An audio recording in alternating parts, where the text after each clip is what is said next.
All right, we are VirginiaPreps.com Zoom casting today. Matt Hatfield here, and we're privileged to be joined by a special guest. He has been the head football coach in the Hampton Roads area for quite a while. He was at Kings Fork High School, Smithfield, Windsor, Franklin, made the trip from a western part of Tidewater, if you will, to the beach.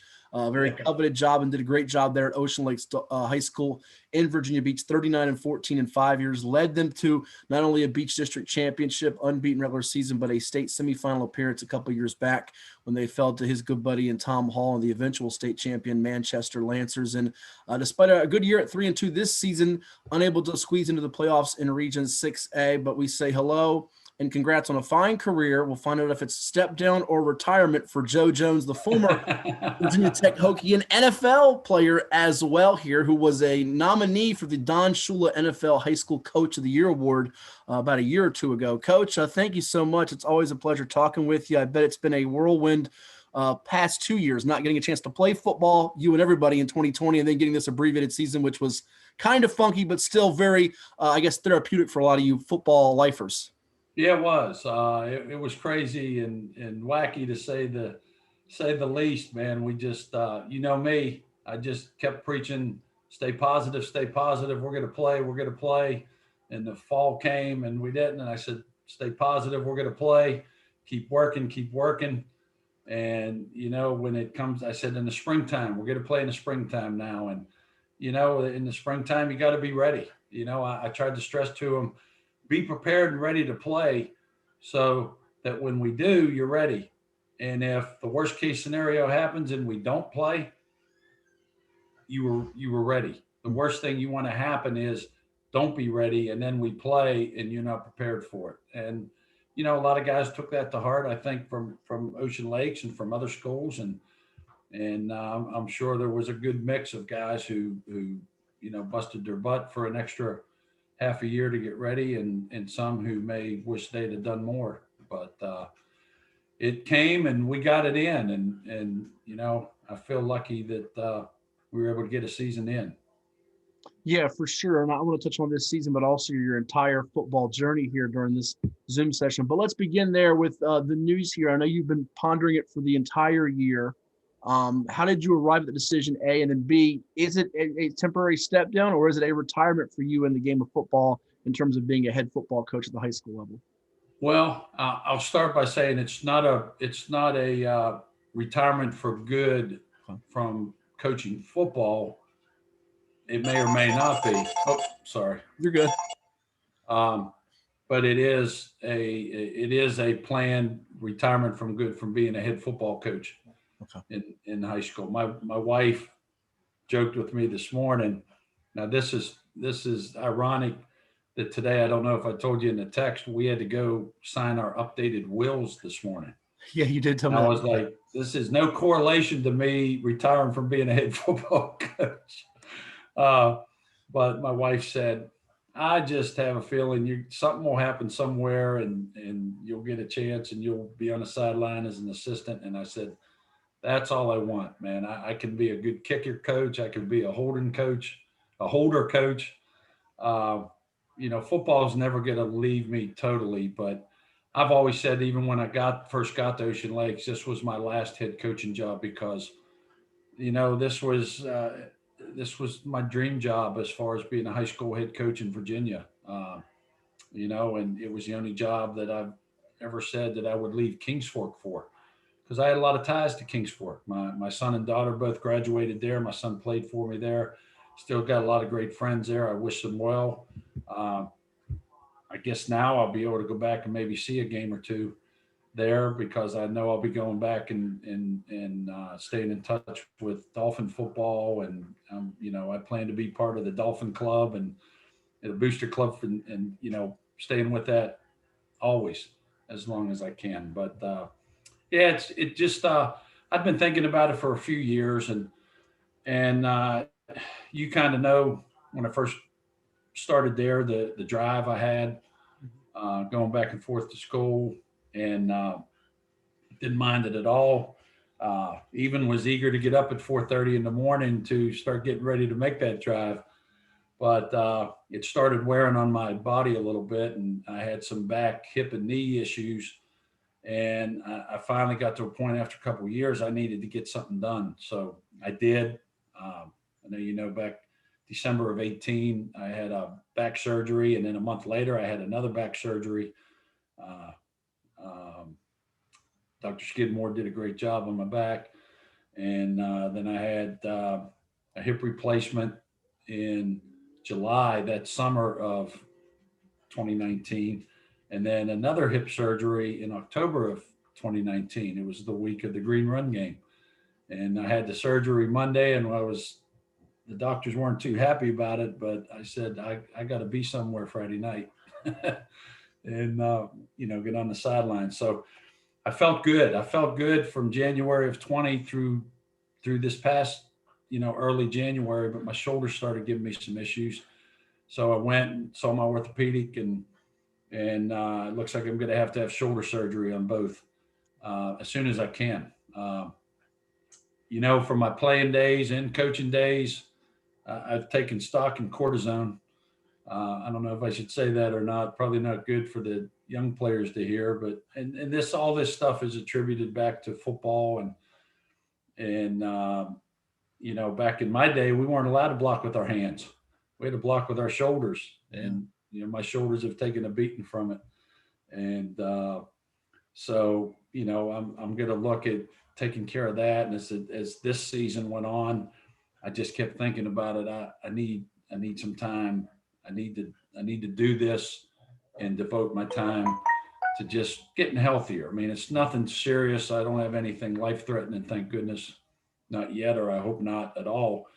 But I was talking to a coach not too long ago that had just retired from being a head coach, and he said, I needed some me time. And I think that's what it gets to. And how much I love Ocean Lakes and Ocean Lakes football and the whole Ocean Lakes family. And my wife and I moved a couple years ago so we'd be closer, because she's a teacher too, and she's been supportive behind me from day one. We got back. I don't know if I ever told you this story. I hope I don't tell too many stories on here, because I know the Zoom won't last long. This is what Zoom's for, because we can go longer. We're not like we got commercial breaks. I got you. Stuff, so. When we got married, July 29th of 1989, we went to the Bahamas on a cruise for a honeymoon. We came back, I think that next Tuesday or Wednesday, and I brought the bags in from the car after we got back from the airport, and I set them in the townhouse. We had bought a new townhouse in Chesapeake. I put them in, and I laughed, and I said, well, I guess the honeymoon's over. I got to go to practice. It was my first day of practice as a head coach, as a first-time head coach at Windsor High School. And, I told the guys when I got there, I said, this morning I was in the Bahamas when I woke up. And I said, now it's 6:00 and I'm in Windsor with y'all. I said, so we go work. So my wife was in it from the get-go right then. I think she got an abrupt taste of what she was in for, but she's always been very supportive. And she even told me too, she said, if you decide to coach another year or two, whatever, I'm with you. Whatever you want to do. This has been a big part of our life, and whatever you want to do, I'm with you. But it's, she's close to retirement, teaching retirement, and I'm getting closer to teaching retirement. I still plan on teaching. I'm just retiring. I say retiring from being a head coach. I hated saying resigning. I mean, the bottom line, that's what I have to do. I have to resign from being the head coach, but I have no plans to be a head coach again. I've had my fill of it. I've enjoyed it. I've loved it. I've loved every minute of it at Ocean Lakes. And, Ocean Lakes was a great place to be. It's a great place to work. And,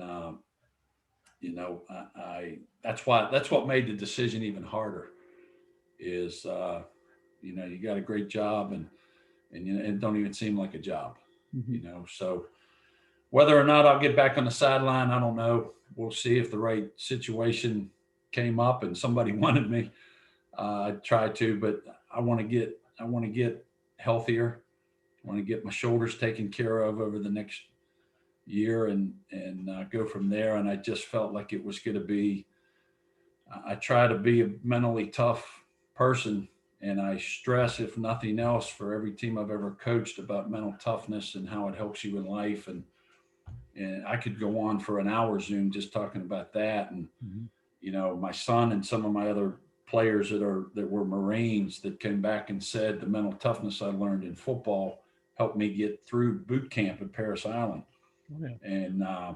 And different things in life, things that the pandemic itself, and all the things that have happened in this past year and a half in our country. You got to be mentally tough to persevere and get through it and stay.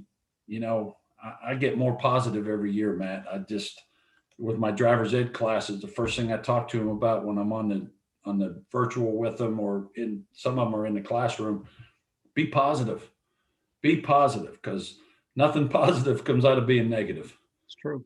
Just be positive. And if something happens, then be positive and find a way. I told our guys last week, I said, here's a positive.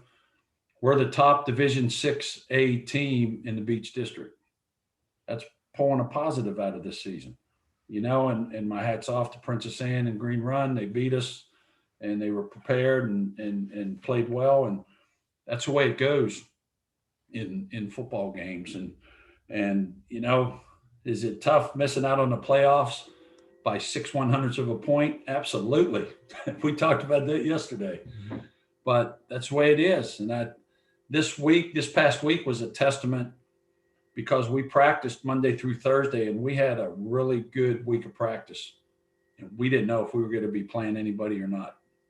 And I'm proud of the kids that stuck with it and, came to practice and did what we asked them to do. And it's going to make them better people. I said, this mental tough, it makes you a better person. It makes you a better husband, a better dad, a better son, a better student. I was telling Larry not long ago, when I was talking with him earlier, PJ Fleck, I saw a quote one time from him, said, don't ever be a better football player than you are a person. And I think that's very true. And I think that holds true for coaches too. Don't ever be a better football coach than you are a person. And I've always tried to be a good person. I come from a family on both sides of my family of people who don't know strangers, as you know. Mm-hmm. We talk a lot. But, my wife says, you don't have to say hello to everybody. I said, why not? You never know who it's going to affect.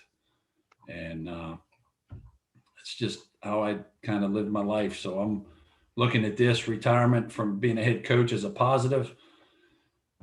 I don't know. I don't think I'll be on the sideline this fall, even as an assistant, but I might.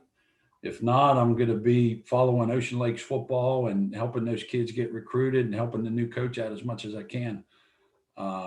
Because this is what's the word? Amicable. Is that the right word? Yeah. Deal here where there's no issues or hard feelings between Ocean Lakes and I. It's not leaving to take another job. You never know what the good Lord puts in front of you from day to day. There's a reason for all this. There's a reason we didn't make the playoffs. And I just look at the positive parts of it, that it's going to make us better.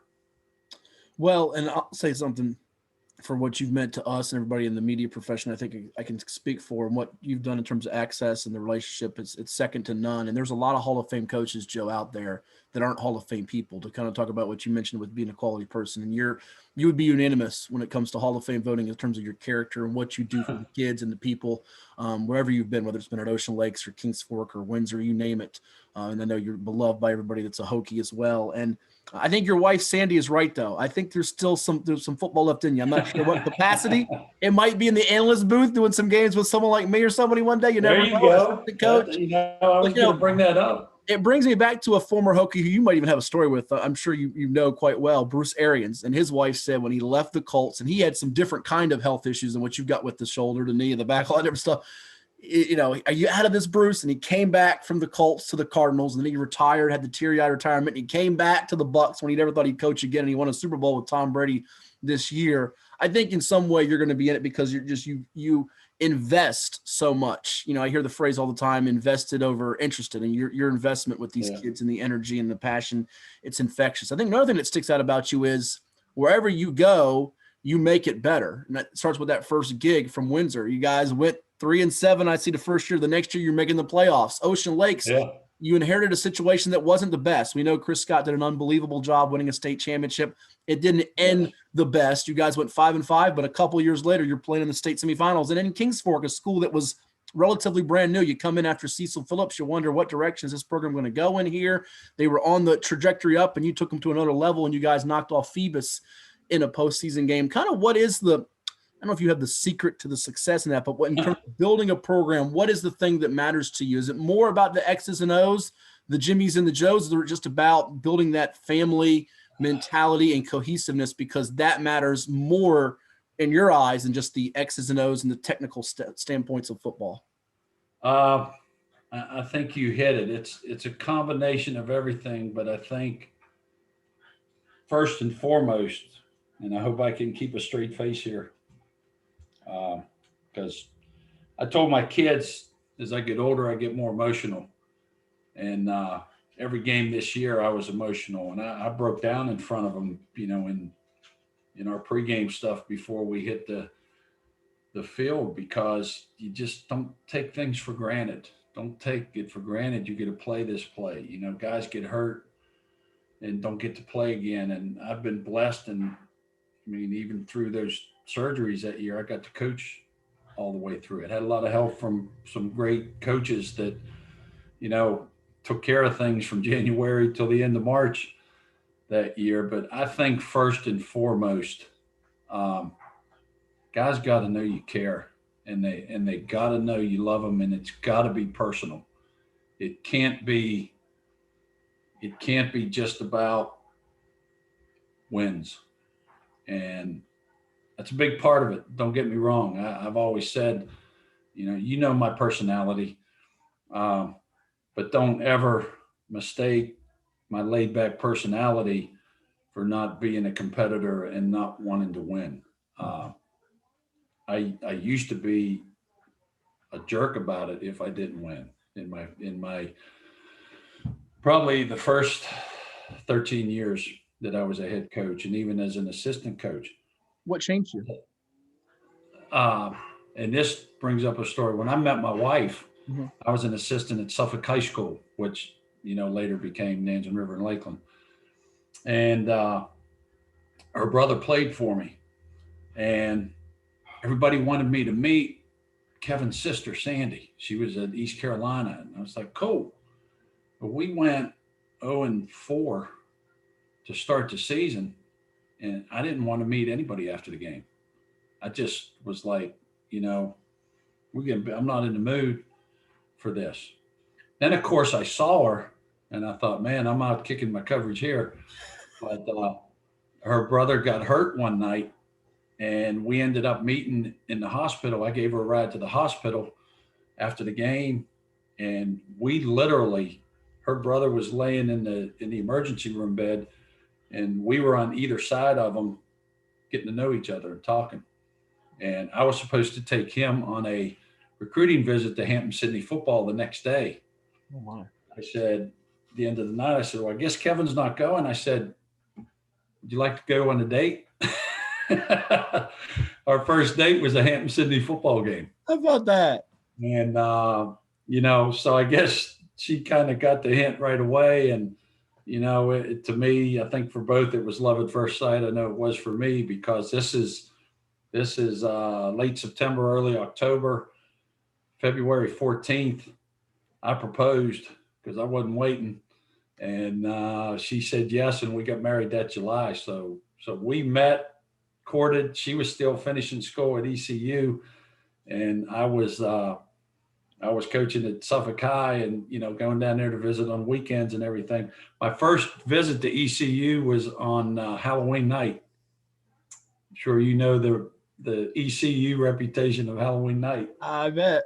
It was pretty crazy, but that's how we met. And but I think the sincerity, the kids got to know you care about them. I tell my kids, I was reading something about Chris Scott the other day, not the other day, but some months ago. And he said he was talking with someone and a phone call came and it was a player of his. I can't remember if it was a former player or a current player. He was talking to him, and at the end of the conversation, he said, "Love you too." And the guy said, "Is that your wife?" Or asked him if that was his wife or something. He said, "No, that's one of my players." And I'm in that same, I guess, category that my kids are going to hear it, because I know, thankfully, there's a lot of kids that probably hear that from their parents on a daily basis. My kids hear it. My wife hears it constantly. We let each other know we love them, even when we're not too happy with each other. We do.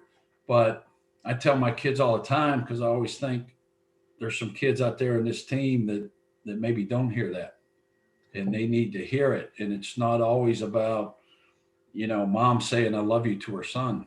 It's a coach saying I love you to his players, because I love them for what they do and the sacrifices they make. And, I always joke with them. I said, I've got a beautiful wife. And I said, I see you guys more than I do her. So that worries me a little bit of where my thought process is. But I love my guys. And I didn't always do that at the beginning of my career. But every player that played for me that I see now, I talk to them. I make sure they know that I love them. And it's not a husband-wife love. It's not a son-daughter love, but it's as close as it can be, because they're my extended family and they're my extended family sons. And I've had a few extended family daughters that played football for me over the years, and some of the other sports I coach. But I think that's got to be number one. You've got to have a passion for it. And you've got to have a passion for helping young people. And it gets tougher every year. I mean, from outside noise, outside distractions, it gets tougher every year. But I want them to know that when Coach Jones says, I love you guys, and my coaches too, that he means it. And I can take that to the bank.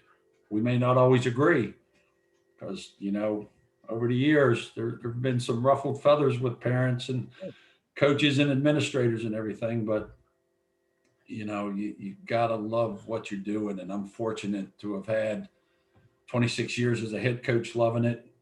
I figured out that was my 280 games as a high school head coach and 456 games as a player and a coach since junior high. And I've been blessed. I've been blessed to be at Windsor, at Franklin, at Smithfield, at Kings Fork, and at Ocean Lakes. And I was blessed to be at Pocosin and Suffolk High to start as an assistant. I was blessed to be a GA at Virginia Tech, Coach Beamer's first year there. Coach Beamer and I remain good friends. He's a guy that I can call him anytime, and if he's available, he'll take the time. And I learned that from him. Used to go down there to Tech games and take family or friends or players. I run into Coach Beamer. He could be talking to the president of the school, and he was going to stop and come over and shake hands, say, "Hey, Coach, how you doing?" And want to be introduce himself to everybody that was with me. And I love that quality about him. Well, one of the things that sticks out to me about you two coaches, and I've heard other coaches say this, veterans that have accomplished a lot like yourself, is, it's nice to have this amount of wins or district titles or championships and this glossy win percentage and get awards. But at the end of the day, your real legacy ultimately is how did you treat others and impact those lives around you? And I think when you see just the reaction you get it from text messages and phone calls of former coaches and colleagues, and even your opposing Beach District coaches who have such admiration and respect for you that I know, and I know you have a lot of respect and admiration for them. But like when Chuck Clark commits to Virginia Tech, and I remember you calling me from Blacksburg, how excited you were for him. And then he's hopping on a Zoom with you and your guys on their signing day. And we joke about different things when he comes on the radio now as an NFL player, or if it's Davon Grayson, Davon Grayson for you from Kings Fork, went to East Carolina. You're just as excited about him and Chuck as you are the guy that's going to a Division III school who doesn't have Davon or Chuck's talent, but just that chance to play football and impact through that. And I think that's really what it boils down to at the end of the day, is seeing just how you touch these lives through the game of football, being able to make that impact for you. I bring this up to you too to say, as we kind of go down memory lane, I know you've got countless stories that would break all the recordings, Zoom time, and so forth. But do you have a couple of favorite moments, stories from both your playing days, Tech, and then the NFL there briefly, and then your coaching? Because I know you could give me tons of them, but a couple that were just ones that will stick out. If you were writing the Joe Jones football biography about your life in the game, Oh my goodness, you would man. definitely have a chapter or two on these specific games or moments or encounters. If you met somebody or you had a one-on-one matchup with somebody, or even just a game that you coached in, one loss or what it might be, because I'm sure you probably have, like I said, more than 2 or 3 chapters, but what would be ones that stick out to you that would make people to laugh or say, wow, that was a great story? You may have found a way to shut me up, Matt. I got to think in this. First, I want to, on your point about, Karen and the personal part of it and that. Sure. I just haven't, I'm not using it as a prop, but Tony Dungy has been one of my mentors. He and Mike Tomlin and countless others I've tried, but he always said that, success in the good Lord's eyes is measured by significance in people's lives. And I've always taken that to heart. And, man, as far as story, I know I always tell my guys, I said, of all the places I've been blessed to play and, I said the NFL really did stand for not for long for me. It was fun while it lasted. I got fired by Tom Landry. I got fired by Bill Walsh. Let's see. The Cowboys had drafted me.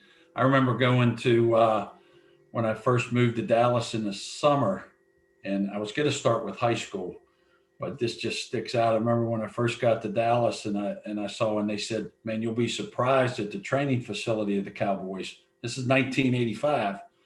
It wasn't Valley Ranch or anything even close.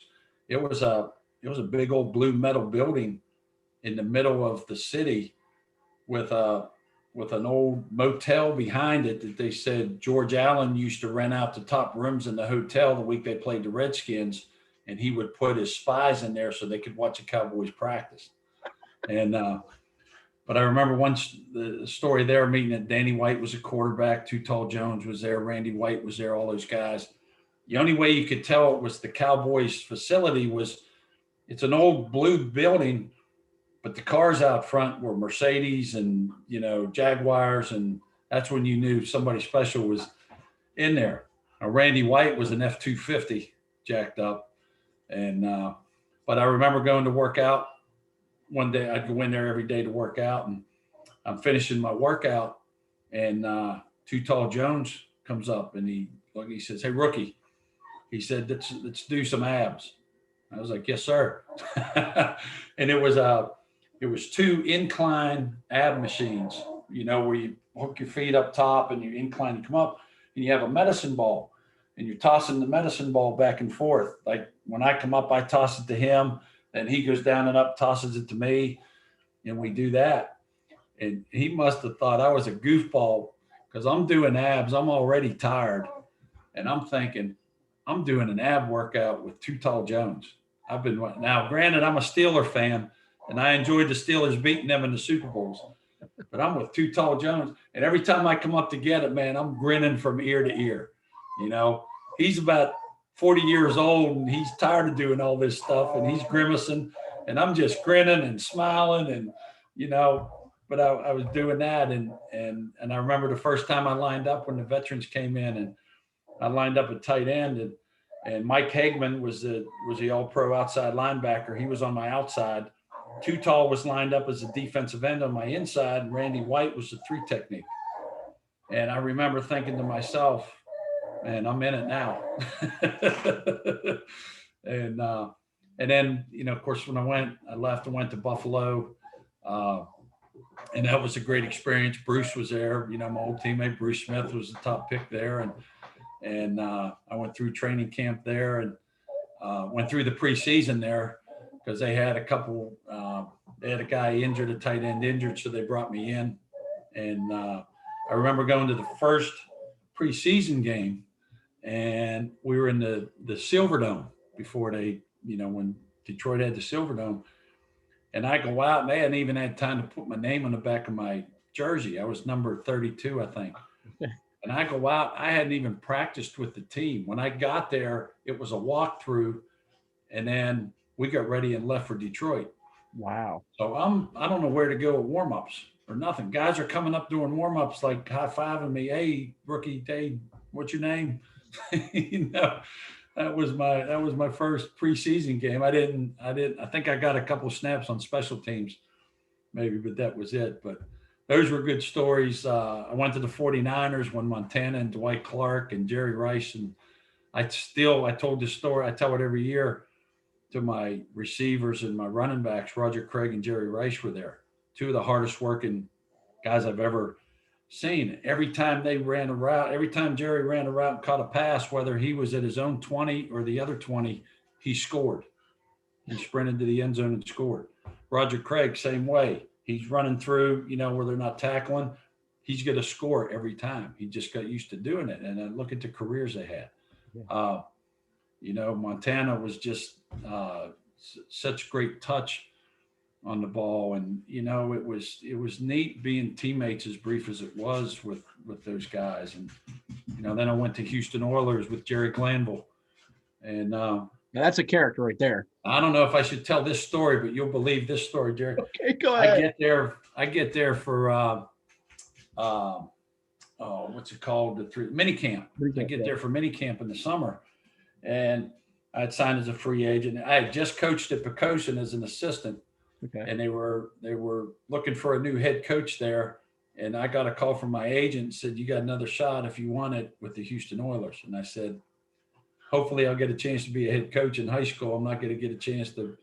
So I go down there, and they pick me up at the airport, and they take me to the locker room, and they said, we'll go meet Coach Glanville. And I walk in the facility, and they take me in the coach's locker room, and there's no one there. And I hear this guy singing, and Jerry Glanville comes walking out of the shower, nothing on but a smile, and walks up to me soaking wet, and shakes my hand like, "What's up, Jonesy?" I'm like looking at the ceiling like, "Hey, coach." Yeah, that's it.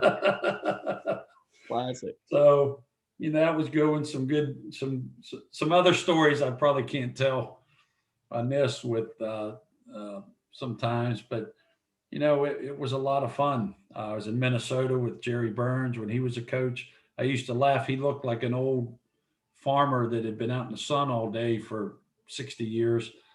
And, but he was a very good football coach. And in fact, Pete Carroll, when we went to the Pro Bowl thing, my wife and I, when we went to the Pro Bowl a year ago, January, Pete Carroll was walking through the lobby, and we were all staying where all the players and coaches were. So that was really cool. Got to see a lot. And I stopped and I said, "Coach," I said, "I know you don't remember me. You were the receiver coach with the Vikings when I was with the Vikings." And, I said, unfortunately, I was only there through some of the preseason, and then that was it. And he laughed, and he said, "Joe, I'm sorry we cut you." And that was kind of cool. But yeah, he was there. So, and when I was with the 49ers, I mean, they had an all-star cast of coaches. Denny Green was my receiver coach. Mike Holmgren was the quarterback coach. Like I said, Bill Walsh was the head coach. Shanahan was there, wasn't he? I think as an assistant, or no? I think he was. He was as a defensive assistant. Yeah. And George Seifert was, I think, the defensive coordinator. Yeah. And then I ended up in Indianapolis. Ron Meyer was a head coach, and they all have different personalities. Like you're talking about Glanville. I remember when Glanville left, I was walking out of the place when he was leaving in his 5.0 Mustang, and he was squealing tires halfway down the street. I said, "That's June Jones, the run and shoot guru." He was the offensive coordinator at that time. And that's why I didn't stay long at Houston, because they were putting the run and shoot in. Warren Moon was quarterback. Yeah. And we had 5 tight ends, and we were just standing around twiddling our thumbs. Yeah. We only went when it was a defensive period to play, to show defense other teams have tight ends, but Houston didn't. But of course, now tight ends have changed too, because now you're catching passes more as tight ends and they're splitting them out and all the different stuff. Yeah, exactly. But you caught a TD in Indianapolis, did you not? I think you caught one, didn't you? Yeah, I caught a touchdown pass. I got the Still got the ball? Let's see this here. Be pretty neat. I'll share an old picture. That my last game Look at a Colt was against the Steelers in Three River Stadium. My brother took that picture before the game. Oh, wow. I see a lot of Bryce in that picture, by the way. Yeah, that's what I keep hearing. I keep hearing he acts like me too, so bad. And that's the ball. Gary Hogaboom was a quarterback. Oh, nice. Great pair of hands. I got to keep that. We played Buffalo. That's cool. And caught a pass there. That's good stuff right there. That's really good stuff. But lots of good. Sure. Lots of good memories there. And absolutely. And I actually had a chance when I went to Indianapolis. I had a chance to go to Pittsburgh, but Indianapolis used 2 and 3 tight end sets, and I just figured I had to be, and it worked out good for a while. And when I got released, that was it. I tried arena football for the first year it came out with the Pittsburgh Gladiators, and that was definitely, I loved it because I was, as a receiver, that's nothing but throws, but they're looking for, scat back guys that can play DB too. And I hadn't played DB since high school. Those coverage days were over. Yeah. And that's what I knew. I was there about 2 months, and then they said, well, we're going to keep you on. We're going to put you on injury reserve. And I said, you know what? I love this game. It's time to move on. And but I learned something everywhere I went. I learned something from every coach. Ron Meyer, I remember saying he would sell his mom to win. I said, I never, as much as I respect him, but at that level, you have to. Right. When you get, like Dungy says in his book, when you get, look what he did at Tampa Bay, and then they got rid of him, and Gruden comes in and did a great job and won the Super Bowl. And, Tony was successful. Look at who's my guy, Faith Family Football, that was at Georgia and had a 75-80% win percentage. Oh, Mark Richt, right? Mark Richt. Yeah. And let him go. I got to meet him a couple of years ago at ECU at a clinic, and that was a thrill because I always loved the Faith Family Football deal. But so a lot of good stories from there. From Tech, most of the Tech stories probably don't need to be. Those are stories to be told after hours with beverages. I got you. Yeah, with cold beverages in hand. But it was great going down there, and I try to tell the story to my kids too of persistence. I got redshirted my second year. I played a little bit my freshman year. Got redshirted my second year. Got to play fairly much my third year, a fair amount. And then my junior year, I hardly played at all, and I was really discouraged. But I said, I got one more year left. I'm gonna do everything I can to. It was a decision to either step up or step out, and I wasn't stepping out. I wasn't going back to Pennsylvania, and give people the satisfaction. Oh, you couldn't handle it. So I busted my butt, and senior year went very well. And then I started getting letters from NFL teams, and, got drafted by the Cowboys, and that precipitated the whole short but fun NFL experience. And I always laugh and say I've gotten fired by some Hall of Famers. Yeah. Bill Walsh, Tom Landry, to name 2 of them. And, got to be teammates with, I think Josh Brown and I were talking at practice last week, and he was asking me about some of my stories from the NFL. And I said, it was just cool, being there and being teammates with those guys, with Montana and Clark and John Frank. He was another big time tight end from Western Pennsylvania. He was the reason that I didn't consider Ohio State. Ohio State came after me hard late, and all of a sudden they stopped, and it was because John Frank decided not to go to Pitt. He went to Ohio State.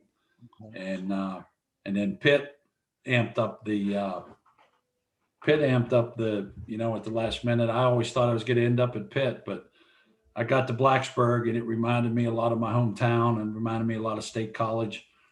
And my mom loved Joe Paterno and always, I think, wanted me to be at Penn State, but they were pretty full of tight ends. And so, it all worked out. I'm a true believer, as my mom always was. Everything happens for a reason. And even up to decision I just made the other day, it all happened for a reason. I tell my kids, though, all the time, my players, any that'll listen, because they get tired of me talking too much too. When I told them last Monday after practice what my plans were, it took me 15 minutes to get it out. But I didn't get too teary-eyed. But I always tell them, I said, of all the places I've played, if I ever had a chance to play one more game, it would be in high school. It'd be at Forest Hills in Sidman, Pennsylvania. That's when football was pure and was fun. Mm-hmm. And I wasn't worried about signing dates and commitments and verbal commitments and, that whole deal. All that these kids have to worry about, all these college coaches have to worry about nowadays. You get a verbal commitment.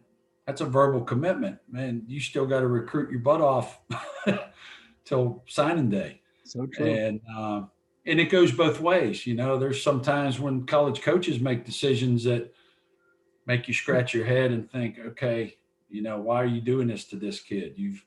But the numbers probably more than I do, Matt. There's some places will offer 600, 700, 800 kids 25 scholarships. And more often than not, you're going to hurt some feelings before it's all said and done. And that's the way the game's played now, and getting guys out and trying to get early offers. We got a freshman, Riley McIntosh, freshman receiver that started, and he's got, I know, at least 2 offers already as a freshman. And I remember when Tony Grimes came out, and he was offered as an 8th grader. And I'm like, wow. Yeah. But that's the nature of the beast now. There's a lot of great coaches in the 757. There's a lot of great football players in the 757. So I've enjoyed that part of it. And my high school coach came to see our game against Manchester a couple years ago. He 2 years ago retired after 44 years at my high school. Oh wow! He started in like 1976 and just retired a couple years ago. And I texted him this morning about my decision, and he texted back. He's one of the guys I owe who I've become to. What's his name again? Don Bailey. Don Bailey at Forest Hills High School. Okay. And he's won over 400 games, I think, and he's been there forever. And he's like the Mike Smith of Pennsylvania, essentially. Exactly. Okay. Just without the state championships. Mike's won a lot more state championships. But, Coach meant so much to me, and he just, he texted me back that he was proud of me and it's a hard decision. And he said, I told my wife, I still feel like maybe I got a little bit left in me. I could go somewhere and coach and find a new school. And he said, then my wife said, if you do that, you're going to have to find a new wife too. And so I don't have to worry about that. I don't know what the future will bring. I just want to get myself back to good health. I want to prepare myself for the next phase in my life, and whatever that may be. I plan to, at least, if nothing else, teach the next 5 or 6 years. I'll be 59 in June. That'll put me up to about 65. Mm-hmm. And then I'll probably be ready to, hopefully Social Security will still be available then, and retirement and all that. But I have very few, if any, regrets with coaching, or even getting back into coaching when I got the job at Kings Fork. And, it was awesome. I mean, everybody knows the Chuck Clarks. Chuck Clark's he's the guy. He's the dude at Baltimore. Yes, he is. And what a pleasure to coach he and Davon were. I think Davon, if he could have stayed healthy, would still be in the NFL too. Mm-hmm. but also I think of the Dr. Jamie Powell, the 5'7", 135-pound linebacker at Windsor my first year. That was as tough as any kid I've ever coached. I mean, when he put all 135, he's a doctor now down in Greenville, North Carolina. He's helping people with their lives and saving people's lives. And that's awesome. I've got several that are state troopers and police, and several like my son that are in the military. And I'm just proud to be a part of all of their lives, hopefully in a positive way. And if I get a chance to continue doing that with someone, why I'm sure I'll probably jump on it. I just know deep in my heart, after praying on it and thinking about it, that this was the right time for me to step down as the head coach, and it's time for new blood again, another new era at Ocean Lakes. We put our best foot forward, and I got some texts yesterday and today from some former Ocean Lakes players that played for me and some that played for Chris that, just congratulated me and thanked me for keeping the tradition going. We didn't win you never win as many games as you want. One thing I will say in every game I ever played or coached in, I always believed deep down we would win. Mm-hmm. And I would never, and I always said, if I ever go into a game believing we won't win, then I do need to get out of it. And I'm proud to say I've never had that feeling. Somebody told me, he said, well, man, if you get into playoffs, you get to play Oscar Smith, and they've outscored everybody 1,000-0 or 1,000-6 now. Right. And I said, man, that's the challenge you want as a competitor. That's the challenges you look for. It's like UCLA against Gonzaga tonight, though. I mean, they have a chance, even though they're the biggest dog in Final Four history. They were literally one half-court shot away just about from winning the game. Yeah. And it, you get opportunities and you prepare yourself as best you can for the opportunities to be successful. And if you don't, somebody said, you had a lot of wins, coach. And I said, yeah, I had a lot of losses too. I think my overall record as a total as a head coach, the first 13 years with the second 13 years is like 141 and 139. That's nothing to write home about or get a book written about. Won a couple more than you lost, so you're good there. My first goal every year for every team is have a winning season and make the playoffs. And, we had a winning season this year. We didn't make the playoffs, unfortunately. But, I always went into a game believing we could win. Now, some games I knew we had to play a whole lot.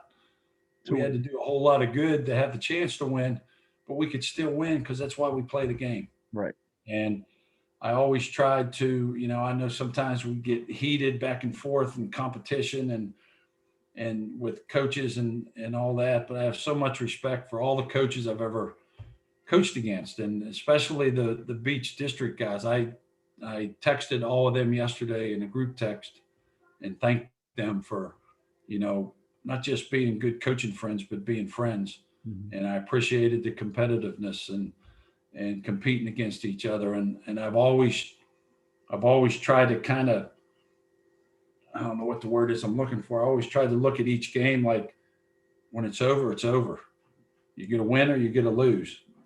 And then the next morning after I stay up all night looking at film and doing all that, and I go out on my deck in the backyard in the morning for all 456 games I've been in, the sun always came up. Yeah. And the next day came and you move on and it's as tough as it's going to be to leave, Ocean Lakes. I don't know where it'll take me. If I'll be teaching, I'm guessing I'll be probably teaching in another school in Virginia Beach. Like I said, don't know what the future brings there, but I'm going to try to be the best teacher I can be. I love teaching driver's ed. I do behind the wheel. I love teaching behind the wheel. I've given 1,000 kids their license over the years, and some deserved it more than others. But I just love I love right now, I love teaching driver's ed in the classroom and seeing these young kids. They got so much they got to deal with now, so much. And I feel for them, but I think love and respect and hard work and integrity and those kind of things, still mean a lot and will always mean a lot. They really do. Well, thank you so much. And I know you still have a lot to give to people, whether it just be interacting with them, touching their lives away from the game of football or through football in some way, shape, or form. And we'll get you out on this note. You got a new member to the family. Do you not, Melody? Is Melody there with you? Yes. Well, she just left. She was under my feet. Oh, okay. And she'll take my slippers off my feet and go over. And the next thing, she's sleeping in her bed, like I said, with my slippers next to her. And I'm like, man, I know how my feet smell. It's good that you get to fill that. Here she is. There you go. We got Melody now for the audience to see. The new member of the Jones family for Coach Jones there to keep him occupied and busy. Oh, King Charles Cavalier Spaniel. I had my other dog who died in February, was a black and gold spaniel named Breeze after Drew Brees. Oh, okay. And I remember at the Pro Bowl when I got my picture and I got to meet Drew Brees, I said, you only had a little bit of time with him. And I said, Drew, you'll be glad to know I have a female dog that's black and gold named Breeze after you. And he just kind of looked at me and started laughing. And he said, really? But Melody, we got her. That was already her name. So we're just going to stick with Melody. Good deal. Well, hey, Coach, thank you so much for doing this and everything you've done over the years for us and the access and all the coverage you've helped us provide for you and your teams. Best wishes to you moving forward. I'm sure we'll definitely stay in touch and enjoy the next chapter of your life in and outside the game of football. Well, I appreciate it, Matt. And again, I appreciate everything you do. And you've been great to work with. And that's why when I got in touch with you, you and a couple other guys from the media that have been pretty close to me, I appreciate what all you guys are about and what you do, because you work your butt off too. And you have a lot of coaches hours in yourself. And I know you still got a lot more to go. And I always enjoy listening to you when I can. I try to get on there with you and Ed in the morning and listen to what's going on. And, make sure Ed knows, man, you carry Ed Young. I try to. You carry Ed Young. But I've enjoyed the relationship with Ed, got to know him from the Suffolk High days. And, yeah, that's right. It's I bet awesome. He's got stories on you and you've got stories on him. So absolutely. Absolutely. Yep. It's time to go. Yep. Hey, Joe, it's been a blast. Like I said, enjoy the next chapters, and we'll definitely keep in touch. Thank you. Yeah, we'll keep in touch always. We'll keep in touch always, man. I appreciate you. Thank you, Joe. Congrats again.